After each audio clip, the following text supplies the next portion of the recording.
All right, I'm very excited for my conversation with my guest today, Mr. Matt Huff. First, I'm gonna count us in here and give a little intro to the show. A little bit about Veneration and this podcast. We're a fitness and nutrition coaching facility in Johnstown, Ohio, and we obviously do the workout thing really well, but we're also obsessed with our town, our community, most importantly, the people.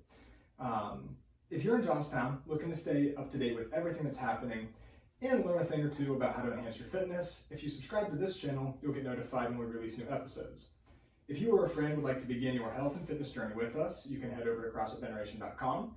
You'll click the link in the show notes as well to book your free new member consultation at Veneration, where we can team up with you to learn about your story and your goals and get you on a custom action plan to bring them to life today.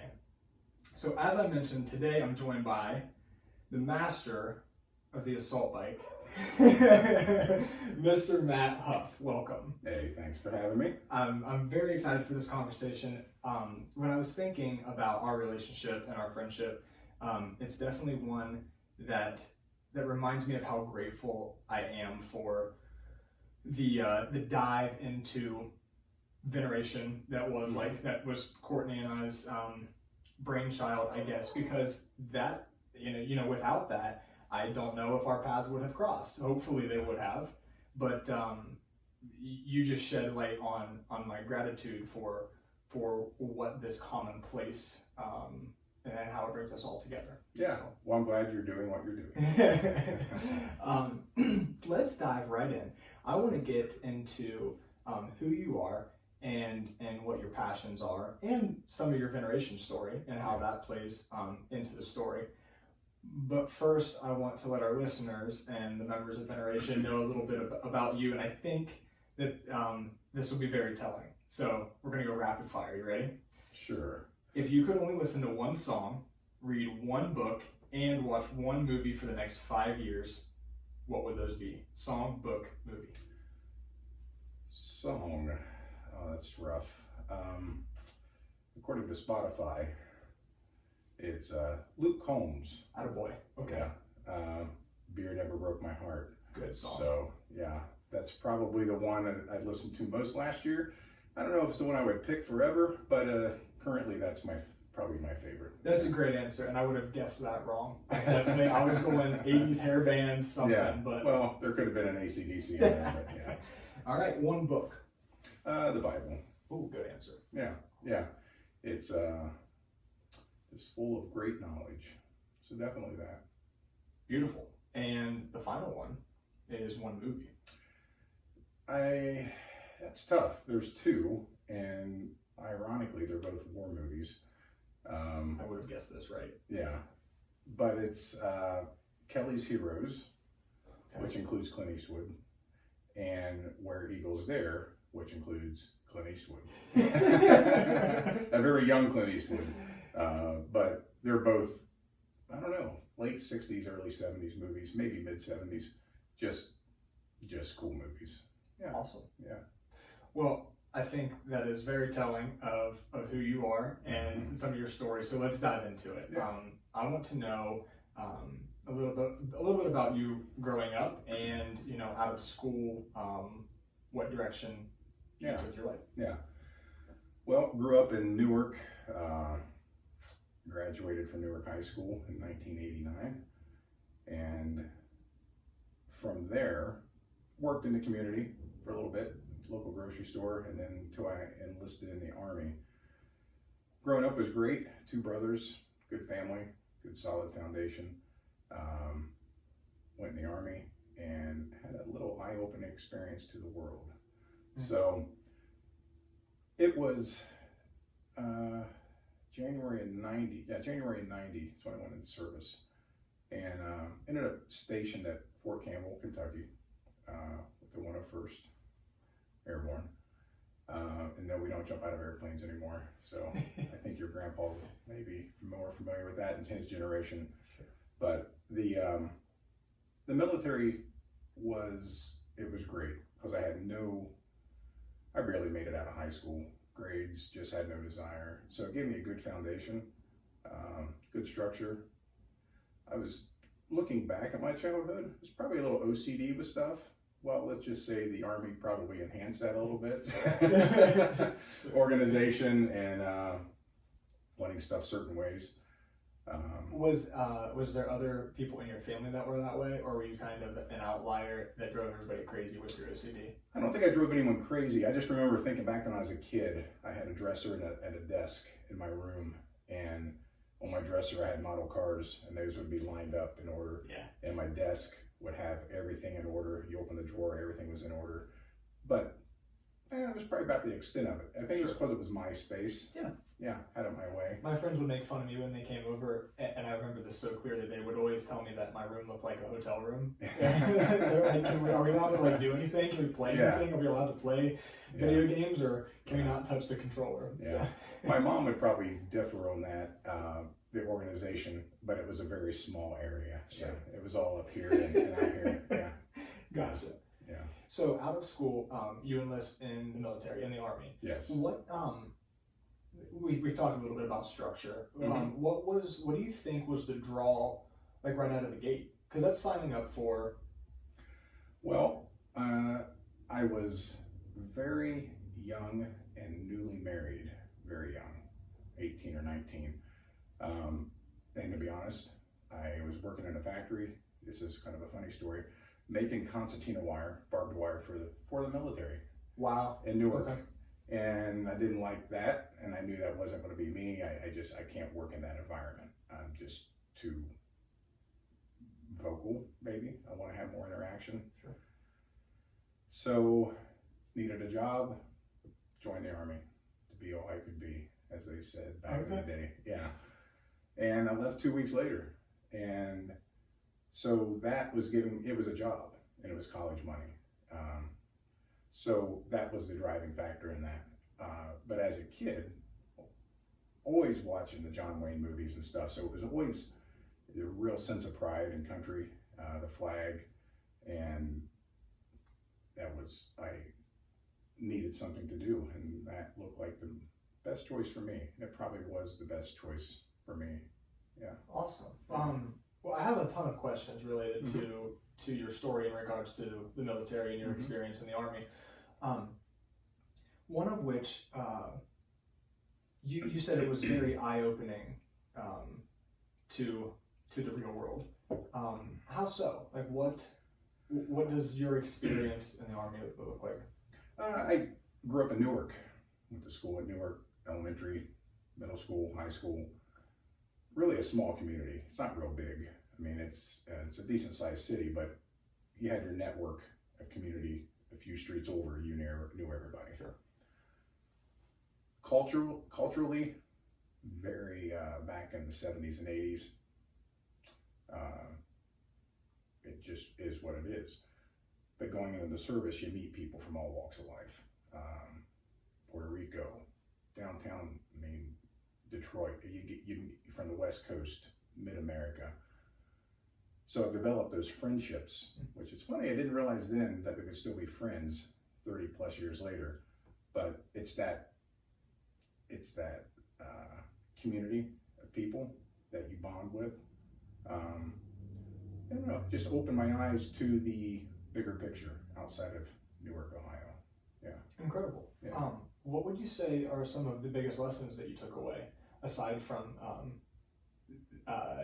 enhancing your OCD and organization and structure and discipline? Yeah. And I will have to say, before I answer this, my wife may not fully agree about my organization and structure.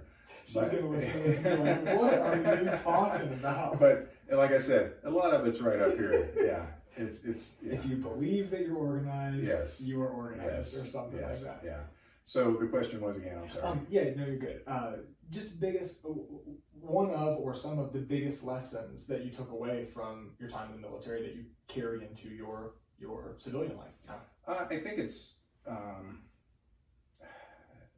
there's a sense of discipline when you set your mind to do something. And this didn't always hold true when I got out right away, but it's kind of reintegrated into my life. Is when you set your mind to do something, you follow through. I mean, there's a mission at hand.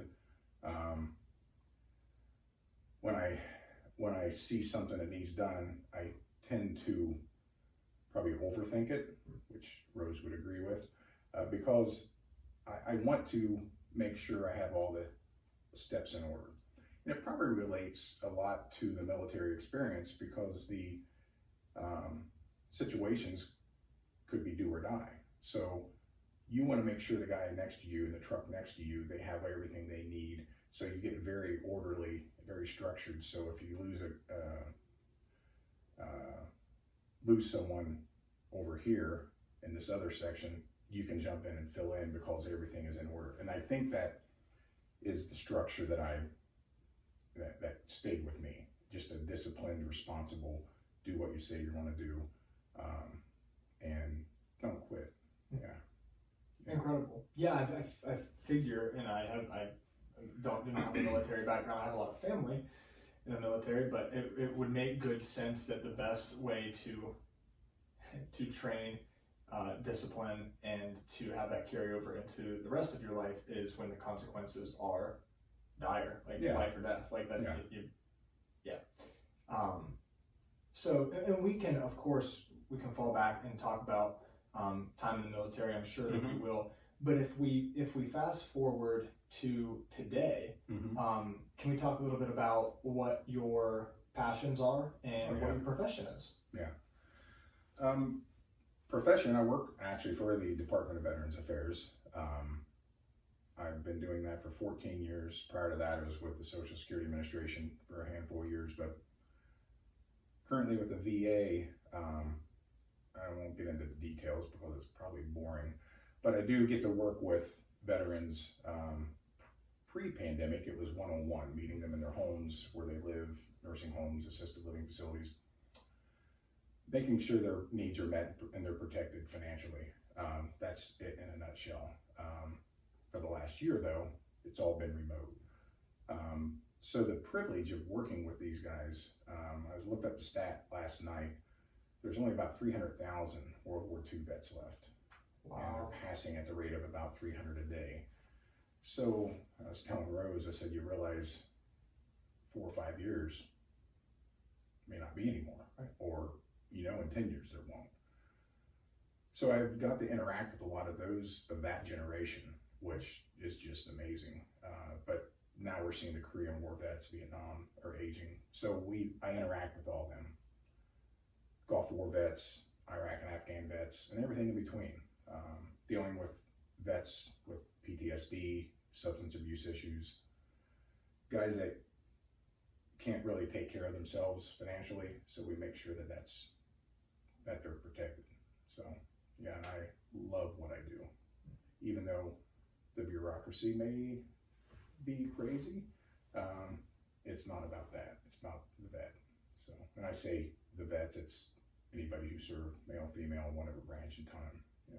Amazing. It's incredible, and you radiate the passion for that. Not just in the tattoos up and down your arms, but so not just the visual, but no, it's very genuine and man, honestly, a breath of fresh air. Your presence. I think so many people do things on a day to day that maybe not fulfill them, and maybe they don't feel like they have a great purpose, but your passion is definitely radiates and is contagious, and that's incredible. So, and this is, if you want to talk about this, you can. We don't have to dive in too deep, but on that note, the word on the street is that there's something in the works. Yeah, we a group of us locally, Central Ohio, a handful around Johnstown,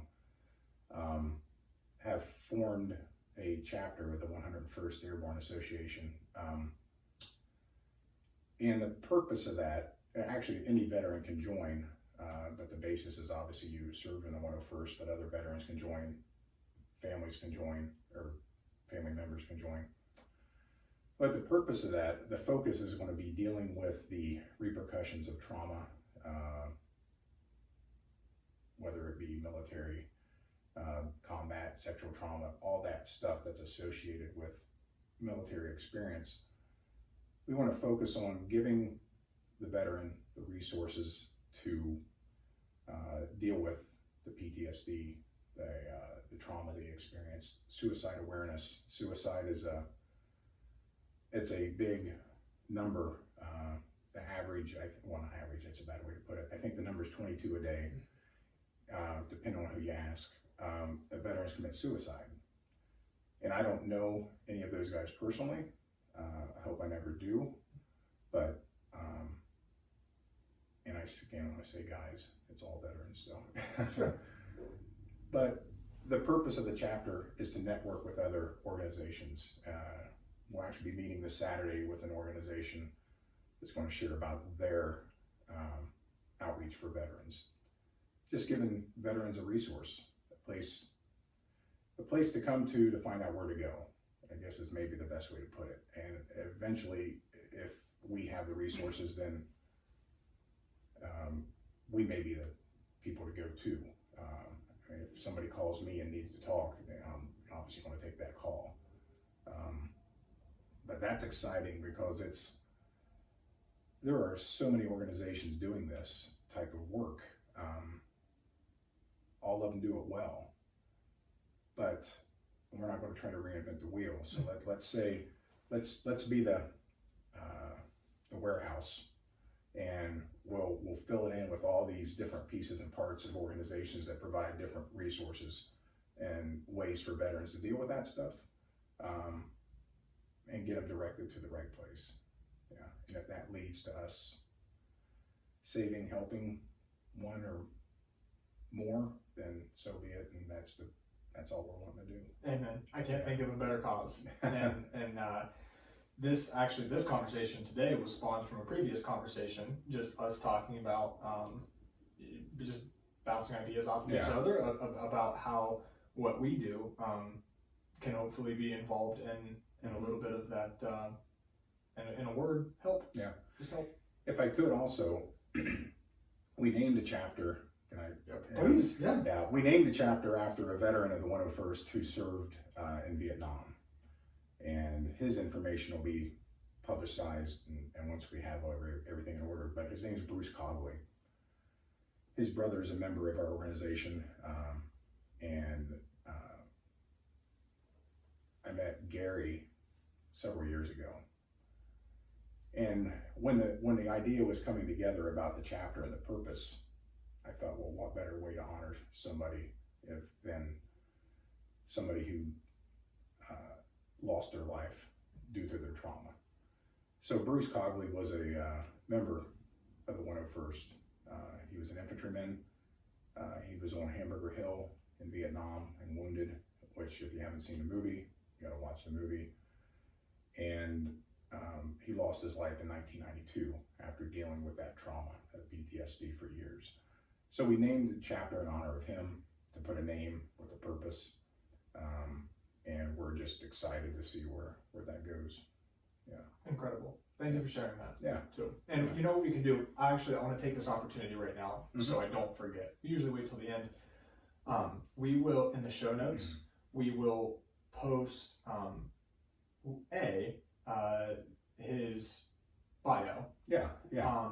And also contact information for anyone struggling. Yeah. So I don't want to put you on the spot. No, that's fine. To ask for contact information. If you want to provide it, you can right now. But later we can discuss what that best route is. So if we're fortunate enough to reach someone who may be struggling, just from this conversation alone, there are those resources there. Definitely, we'll add that. Yeah. Certainly.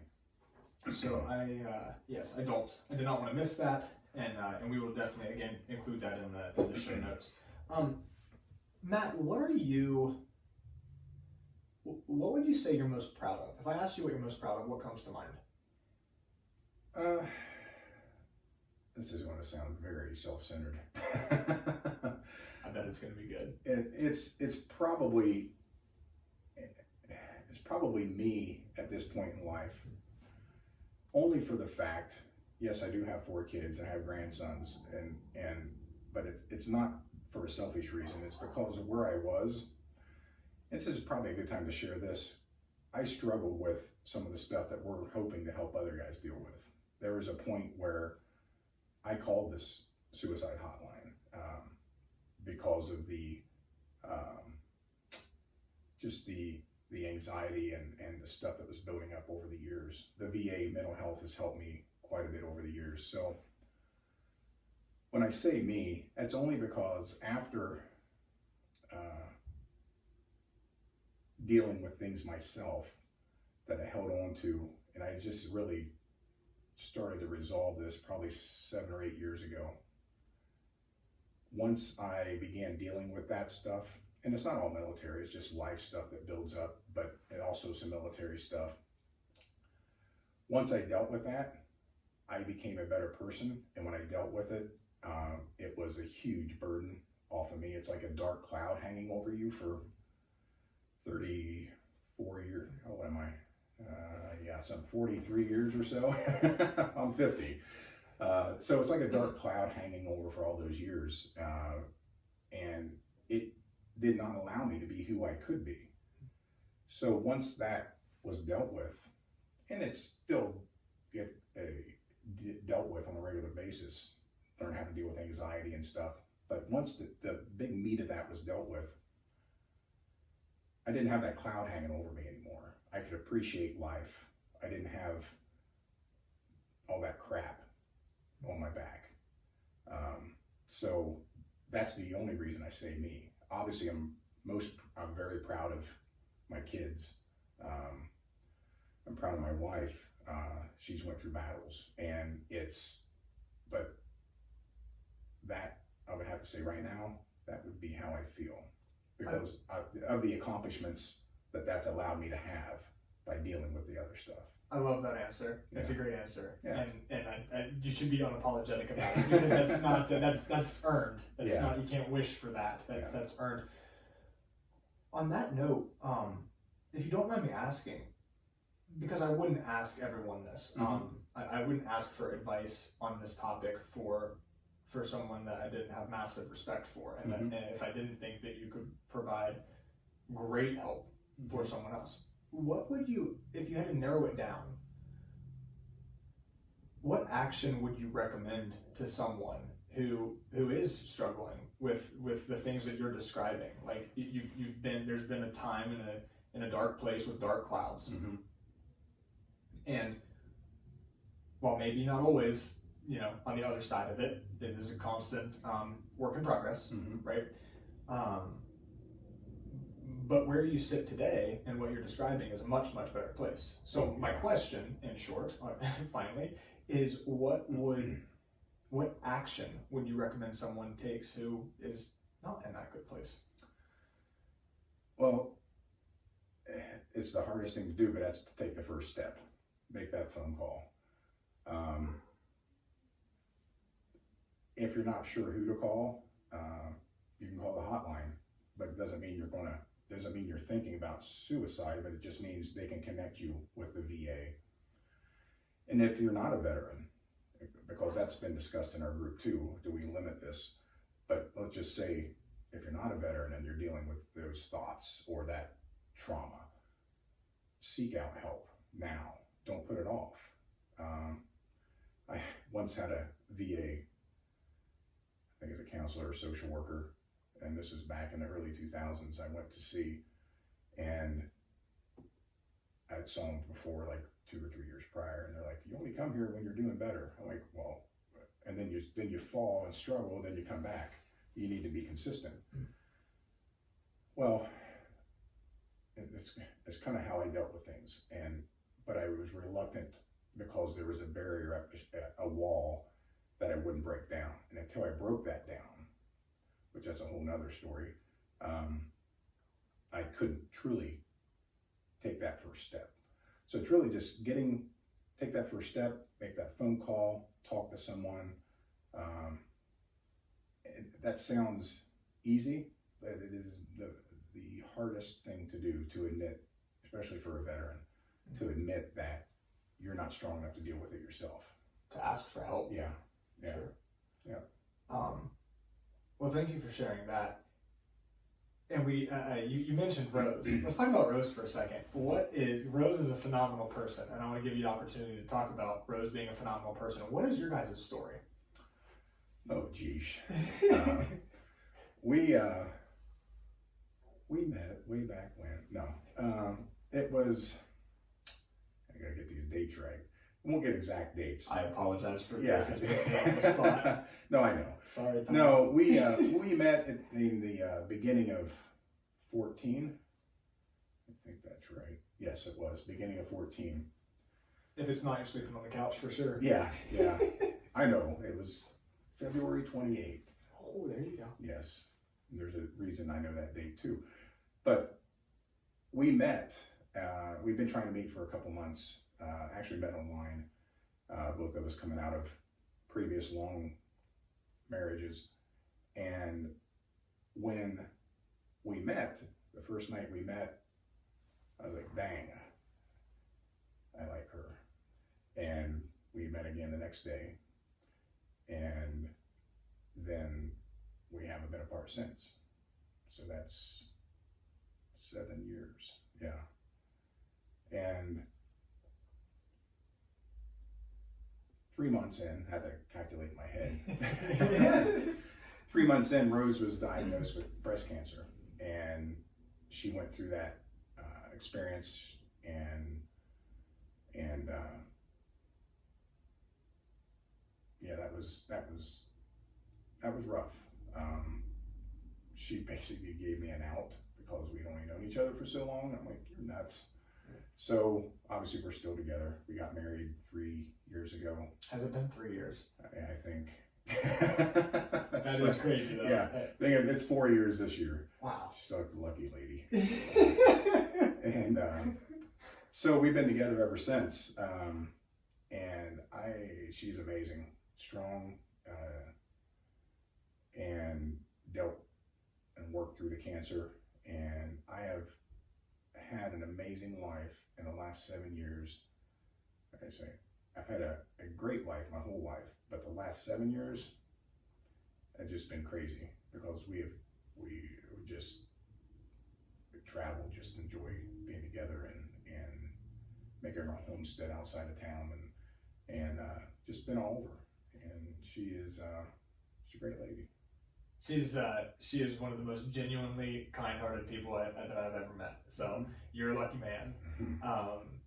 What are some of your favorite experiences and trips you guys have taken? I love anybody that doesn't follow Matt on Instagram, what is your Instagram handle? Do you know?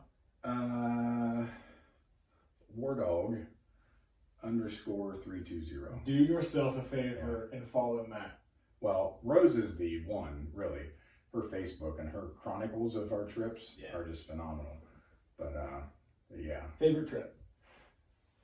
Would have to be Ireland. Yeah, twice. Yeah, we went when we decided we're not going to go to the same place twice, but as soon as we got on the plane to come home the first time, we're like, yeah, we're coming back. That's sweet. Yeah, it's a cool place. And yeah, it's we make quite a journey out of it. It was a blast. But yeah, California was cool. Wine country. Yeah, that was cool. Sonoma, I don't remember how long ago. I think it was 15, 16. Yeah. Yeah, they're so numerous. It blows my mind. I gotta look at the side of the fridge to see where all the magnets are. So. That's cool. Do you have or you have magnets from everywhere you go? Yeah, that's cool. Yeah. Have you ever seen people that travel the country in an RV? They have a map of the states. Yeah. And then you put a magnet in for each state that you go to. Yeah, we do have a big map at the house on the wall that her daughter got us, and you put a pin every time you go. That's awesome. To that state or that country or that city, and so yeah, that's slowly filling up. That's super cool. So what's is there anything on the calendar? What's next? Well, it was supposed to be Scotland. We were hoping to do that right now or in a couple months, but obviously that's not happening. Sure. So next trip is for a wedding in Key West. Awesome. Yeah. So yeah, that'd be cool. Yeah. Very good. Matt, let's talk a little bit about some of the most recent experiences in your life.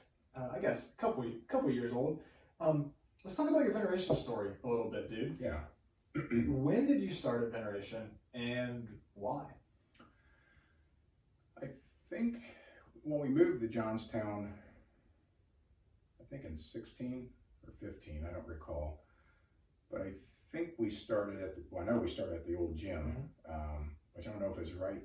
I think it was about a year after you opened. Yeah, it probably would have been Yeah. between like between the 6 and 12 month mark, because we moved shortly after. Yeah. So we moved on the 1 year anniversary. Yeah, because I was under contract with another place, and I had to put it off, and so anyways, it's been a few years. And what led me here was, this is part of that, about that healing process. Got to the point in life, I'm like, you know what? I've been working out for a few years, but I want to do something different, something challenging. I've never, well, I guess the military challenged me, but I've never personally challenged myself to do something or followed through, because I had the issue of, we call like 6 months and out. Go hard for 3 to 6 months, and I got enough of that. I'm not seeing the results, Sure. or I don't have the desire or the willpower or whatever. Because believe it or not, I've never had an issue with being a small guy. So, Believe it. Yeah. So the weight stuff, all that, and physical fitness, and I'm like, I'm getting older. I need to do something. So that's when I'm like, let me try the CrossFit thing. And I knew once I did it, I loved it. And I'm not just saying that, it's not a free advertisement. I've been very closed off most of my life, personal interaction. I have a few people, but never really real with those people that are close, whether it be through church or kids ball or whatever. So when I decided anything now, it's like I commit to a year, and that's minimum. And so when I committed to that year and did the whole year, and some life things changed and we left for a bit, but I came back, but it was a transition period. It was, but what brought me back was I really liked the format, and I liked the community then of people. But what's interesting, since I've been back almost a year now, whatever it is, there's still community, but it's different community than I had before. Because people come and go, jobs transfer, this and that. So what excites me, why I'm here, is the fact that, one, I am challenged, and I'm doing things now at my age that I probably couldn't have done when I was half my age, because I didn't have the desire or the willpower or the ability. So I sometimes realize, dude, you're 50 years old. Why are you so excited about doing that pull up, or why are you so excited about doing that? It's because I've never been able to do that on a regular basis. So I'm still like I'm like a freaking 14-year-old kid inside. That's good. Yeah, very competitive too. And I got to pull it back a little bit, because unless there's certain people in the gym that we feed off each other, I kind of like gotta, okay, dial it down a little bit. And Steve will know who I'm talking about. But it's just that, it's that drive to be better. And when you see the results, and you look at the age, and you look at other people around you that are struggling, my philosophy is, I'm going to go as hard as I can, as responsibly as I can, as long as I can. And that's really where I'm at. And I feel good. Still know there's things I'd like to change and improve, but it's just a constant 4:15. I get off work at 2:30. I can't wait to go. And so much so I'm sitting in the parking lot at 3:30 most days, because one, I work at home and I need to get out. And I'll just listen to tunes and talk to buddies. Actually, I've talked to a couple of my Army buddies, just sitting there chatting every now and then, and they're all over this country. So cool. Yeah. To talk a little bit about you at the gym, I've joked a couple times about about the assault bike and about your size. So if you can't, anybody that is watching this, and if you're listening to it, you obviously can't see us. Anyone who doesn't know Matt, you can probably tell from the comparison of the two of us sitting at this table. But even more so in person, you look like a real life superhero, like a Disney character, like Mr. Incredible. That's a good thing. He skipped leg day apparently. Yeah. You do not skip leg day, sir. But one of my favorite things, and you probably don't know this because you have your head down going to work. One of my favorite things to see is both men and women, young and old, but primarily some of the younger men at the gym who see you pick up a 300-400 pound barbell, who see you rip on an assault bike. Like there's not many things as cool as watching that from 10 feet away. And it's one of my favorite things to witness, not just you accomplishing great feats, but for me to witness others watching you and you leading by example. It's a very, very, very cool thing. Super cool thing. You mentioned things like a pull up and things that make you feel like a 14-year-old kid that's competitive and excited. What are some of your accomplishments that you're the most proud of at the gym? Well, I remember way back, I think I told you my primary goal was to do a pull up. Had no upper body strength, and to do a rope climb, which I can do both. So those are cool that I know I can do that now, and I can do more than I did last week, or it keeps increasing. So that's cool to see that. There's certain things you're good at, and there's things you're not good at, and there's a few things I'm not good at that I'll probably never be great at because it's mobility, it's whatever it is, it's old bones, I don't know, but I'll still keep working at that stuff. But accomplishments wise, I think it'd just be the consistency of working out, because now I see the consistency of, it's funny, the weight hasn't changed, but I see the muscle mass go up and the body fat go down. And so my mindset is different now. Yeah, I'd like to be 6'3", 230, but for some reason God says, no, you're gonna be 6'3", 250 for a little bit longer. But I see those other numbers changing. Yes. So I know things are working, and that's what's exciting, because I know the extra weight for years was bad on the back and bad on the knees. And so part of that, going as hard as I can, as long as I can, as responsibly as I can. I look at people who are 90 years old and they're still going. I'm like, I will keep going until I fall over. And I mean, when I say that, I mean working out. I mean, I don't look at, okay, I turned 70, I'm done. Because what fun is that? If I can't climb a mountain or a hill and hike 5 miles up a hill, I don't want to, for lack of better terms, be around. Yeah. I mean, I want to enjoy life. And that's what Rose and our drive is. Let's enjoy this. And after her breast cancer, that's what I'm like, that's why we went to Ireland the first time. I'm like, why are we going to wait and do this?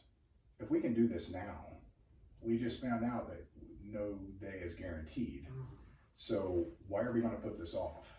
And so we got our stuff together, and I don't know, 6 months later, we're flying out. This is the selfish side of why I started this podcast right here, because like I am so fired up right now. Like that is so awesome. Such a valuable lesson in that.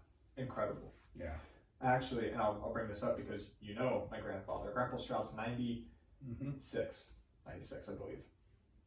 And through the pandemic and the shutdown, and also just as he's getting older, members of the family and stuff just concerned about, he loves walking. He'll walk 5 miles in a day. And my stance has always been like, what is the alternative? Yeah.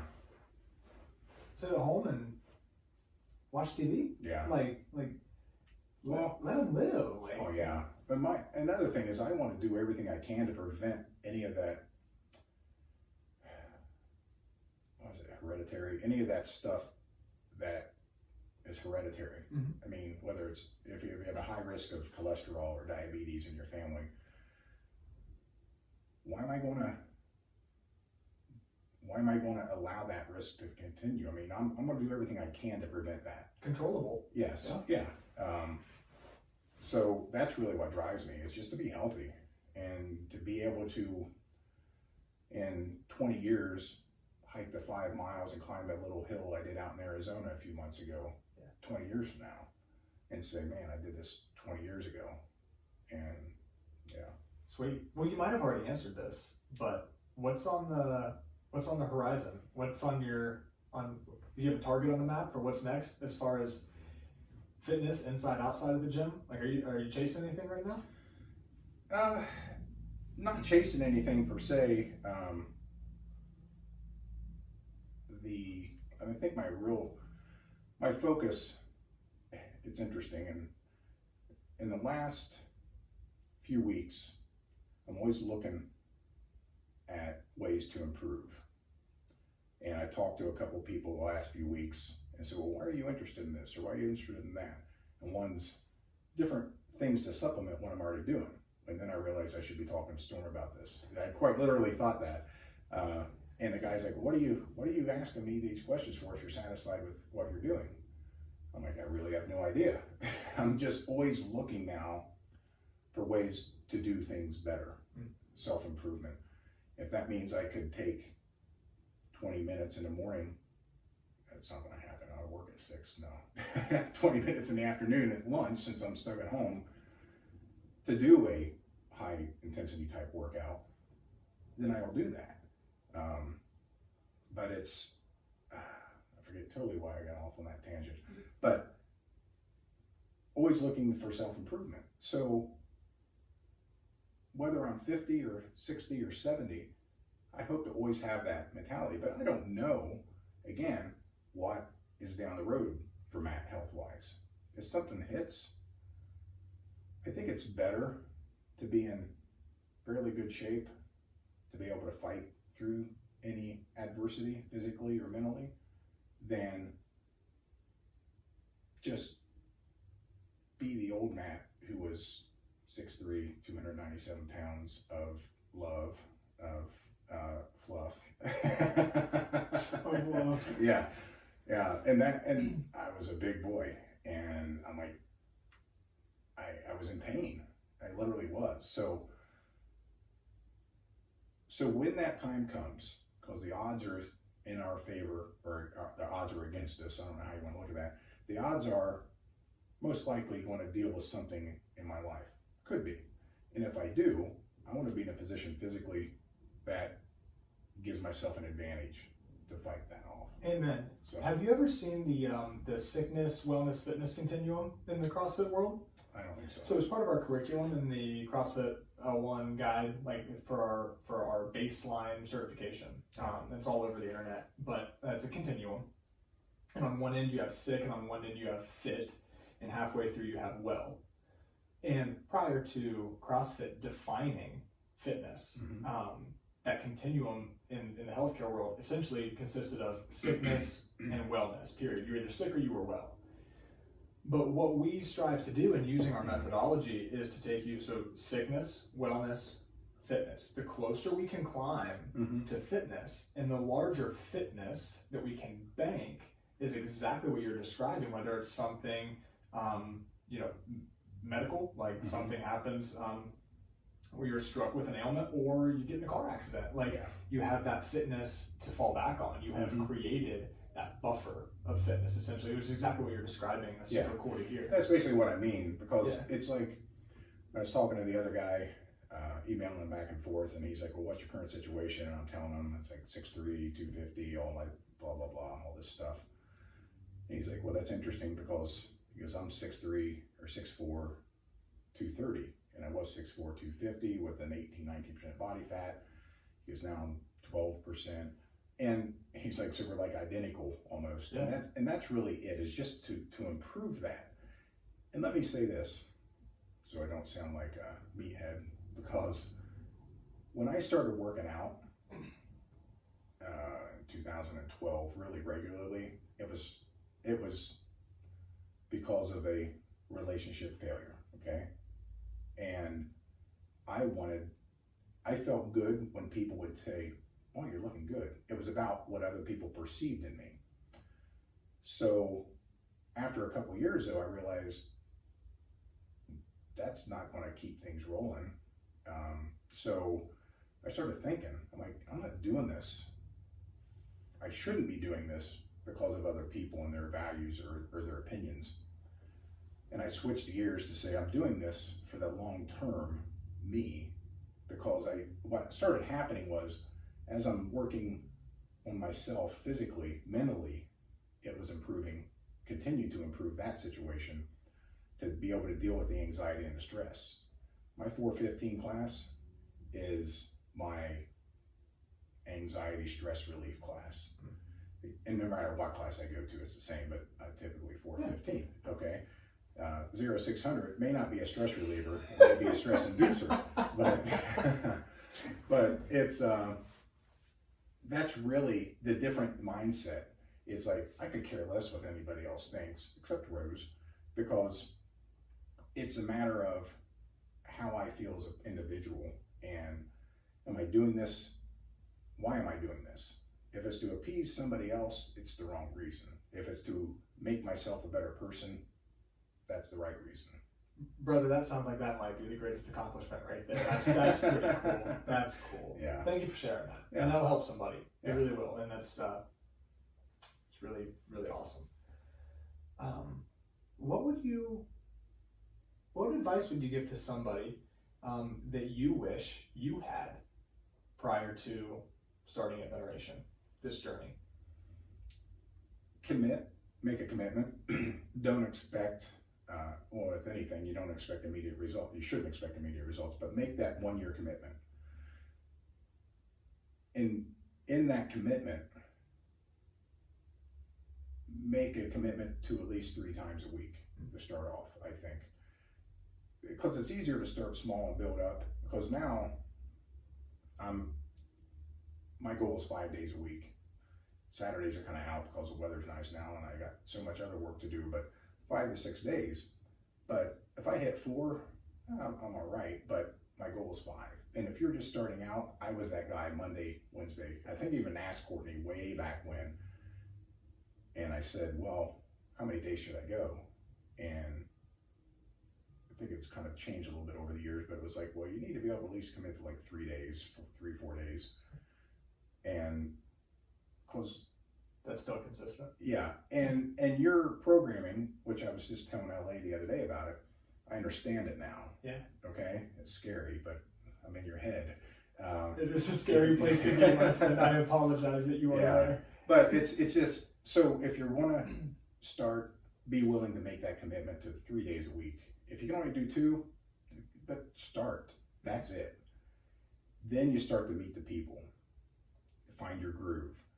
And if I see someone new, I try to say something to them, just say hi or whatever, but don't worry about what anybody else is doing either. Worry about you. And so if you commit to start, commit to it long term, 1 year. But then commit to a few days a week, 3-4 days, whatever you can do, and don't worry about anybody else and what they're doing. That's incredible advice, through and through. Yeah. I couldn't say it any better myself. That's great. You may already be pursuing this, so this is a fun question for me to ask. But if you could remove any barriers or roadblocks, what project would you pursue that you're not currently pursuing? Or endeavor? Or project am I pursuing? I don't even like the word project. Yeah. Thing. Like, what would you pursue? So, for example, you said like you want to go to Scotland. There's a barrier in the way. So like that could be an answer, right? Get my pilot's license, I guess, but That's sweet. no, I'm not. I'm just saying I could fly my own plane, but that probably wouldn't go over well. Yeah. Okay, but that's the answer I was looking for, something like that. That's cool. I want to ask you the big question before we approach wrapping it up here, and I let you go work out in your 4:15. I hope I don't make you late. Now we're good. How would you define a successful life? I would say one word comes to mind, and that's content. And again, life experience. You're about half the age of me, but this comes into the gym too. Don't worry about what other people are doing in the gym. Don't worry about what anybody else is doing outside the gym. Don't worry about what house they have, what car they drive. Just be content with what you have. And that's really where I'm at. It's like, I'm very content. I could actually live with a whole lot less and be very happy. But it's just that appreciating what you've been given, and getting on I'm not a deeply religious person, but I was raised in the church and have faith. But one thing I recall was about one of the commandments, thou shalt not covet. When you covet something, that means, I read this once and I may be wrong, so I'm not a biblical scholar, but when you covet something, that's kind of saying you're not happy with what God has already given you because you're wanting what he has or she has. You're not content and happy with what you've already been provided. Doesn't mean we don't want stuff, but let's look at where we're at. How are you doing? I got a roof over my head, got a car that starts most of the time, let's say. So just being content and grateful. Beautiful. I think that's it. Thank you for sharing that. Yeah. That's awesome, man. That's I love those answers because they vary. Yeah. My favorite of all time was Steve Green's answer. He said, "Money, baby, money, money, money." Well, come on, Steve. Yeah, and I know where he's coming from because that lets you get a lot of the fun stuff. Sure. But again, I think it comes down to also, and if you have the ability, live, but be content. Sure. Yeah. Awesome. Yeah. Very good. I want to ask you, so you're a man of many talents and a lot of interests, and you got a lot of cool things going on in your life. If you were in my seat, what would you have asked you that I didn't ask today? What topic would we have talked about? Well, this is funny because Rose just said the other day something about, we're not going to talk, not about here, but no more politics, no more this, no more that. So first thing that would come to mind probably be politics, but no, we're not going there. But it's, I don't know what I would have asked me. Yeah, I really don't know. I'm sorry, but that means I don't have a question. That means we were thorough today. I think that's just like I ask that in interviews too for our team. Mm-hmm. It's something similar to that because like people have amazing stories, mm-hmm. and sometimes it's my job to ask the right question mm-hmm. to get those stories out. But sometimes you just don't know what you don't know, and so in an interview situation. I have learned a lot of things about people by asking that question, that they spilled the beans by asking that. So I'm sure I have some beans that can be spilled, but we'll leave that for another day. Okay, we'll save it for next time. Well, and speaking of which, I would love for there to be a next time. I would love to follow up with your progress here a few months down the road. Yeah. One of my favorite things about your story is that there was a period of time where you stepped away and you came back to the program, and while you have always been a hard worker and had commitment and dedication, this new era of Matt, and I think the word is going to be content. Content with 1% better every day. Not trying to get 25% better every day, because it's not realistic. You're going to end up hitting a wall probably on Wednesday, and then I won't see you for a week. So you train smart, you train hard. What's your phrase? As you said, you said it as hard as I can, as long as I can, as safe as I can, as responsibly as I can. That's beautiful. Just made that up, so well, it's good. I'm gonna write that down. I think you should keep it. Yeah.